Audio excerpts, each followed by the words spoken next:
Hello बच्चों, let's read the question. So the question says Z1 and Z2 be two complex number with alpha and beta as their principal argument.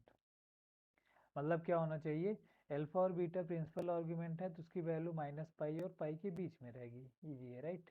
Such that alpha plus beta greater than pi है, then the principal argument of Z1 into में Z2. मतलब argument of Z1 into में Z2 कहाँ पे लाई करेगा, इसका principal value हमें बतानी है. And the options are given as alpha plus beta plus pi, alpha plus beta minus 2 pi, alpha plus beta minus pi and alpha plus beta. तो यहाँ पे की कॉन्सेप्ट जो हम लोग यूज करने वाले हो क्या है, देखो पहली चीज तो यहाँ पे ये यूज करने वाले हैं कि अगर अपने पास ऐसा कुछ लिखा है आर्गुमेंट ऑफ Z1 इंटू में क्या लिखा है Z2, मतलब आर्गुमेंट ऑफ Z1 इंटू में Z2 है, तो इसको आप कैसे लिखते हो, इसको आप लिखते हो आर्गुमेंट ऑफ Z1 प्लस में आर्गुमेंट ऑफ Z2. अब दूसरी चीज ये है, देखो अपना जो प्रिंसिपल आर्गुमेंट होता है हम कहाँ से कहाँ तक लेते हैं, -पाई से. जैसे प्रिंसिपल आर्गुमेंट है पाई के बीच में होता है, मतलब ये क्या होता है, अगर हम ऐसे जाते हैं तो इसको हम यहाँ तक पहुँचने में क्या लेते हैं, पाई. अगर ऐसा नहीं मिल रहा, जैसे आपका पॉइंट मान लो यहाँ पे आ गया था, हम इस तरीके से यहाँ पे नहीं आते हैं, फिर हम क्या करते हैं एंटी क्लॉकवाइज डायरेक्शन में मूव करते हैं, और ये क्या रिप्रेजेंट करता है, माइनस थीटा की तरह रिप्रेजेंट करता है. जैसे अगर इसको अपने थीटा रोटेट कर रहे हैं तो क्लॉकवाइज डायरेक्शन में क्या हो जाएगा ये चीज, राइट. क्योंकि देखो अगर क्लॉकवाइज डायरेक्शन में है तो माइनस थीटा ले रहे हैं, और एंटी क्लॉकवाइज डायरेक्शन में है तो उसको हम थीटा लेते हैं. तो यहाँ पे यही चीज है, हमें क्या फाइंड करना है, आर्गुमेंट ऑफ Z1 इंटू में Z2. ये क्या हो जाएगा, आर्गुमेंट ऑफ Z1 प्लस में आर्गुमेंट ऑफ Z2 हो जाएगा, राइट.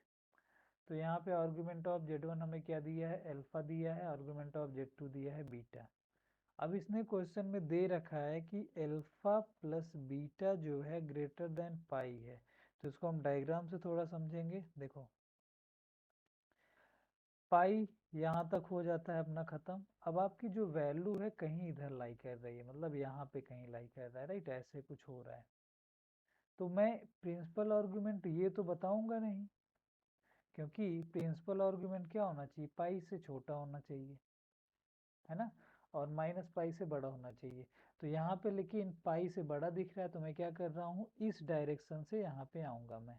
अब ये अगर मान लेते हैं पूरा थीटा दिख रहा है यहाँ से यहाँ तक, अगर पूरा थीटा दिख रहा है तो ये कितना बचेगा, फिर ये कितना बचेगा, ये आपका बचेगा 2 पाई माइनस में थीटा, क्योंकि पूरा एंगल कितना होता है, 2 पाई होता है. तो अगर ये यहाँ से यहाँ तक थीटा दिख रहा है तो ये कितना हो जाएगा, 2 पाई माइनस में थीटा. लेकिन हमें क्या चाहिए, इसके अपोजिट डायरेक्शन में चाहिए. इसके अपोजिट डायरेक्शन में अगर आपको चाहिए तो आपका जो आर्गुमेंट हो जाएगा वो कितना हो जाएगा, थीटा माइनस में 2 पाई हो जाएगा, राइट. क्योंकि अगर हम ऐसे जा रहे हैं तो ये क्या हो रहा है, 2 पाई माइनस थीटा. हमें क्या चाहिए, इसके अपोजिट डायरेक्शन में चाहिए, तो क्या हो जाएगा, एक माइनस और लगा दोगे आप, तो क्या हो जाएगा, थीटा माइनस में 2 पाई. तो इसका मतलब है कि प्रिंसिपल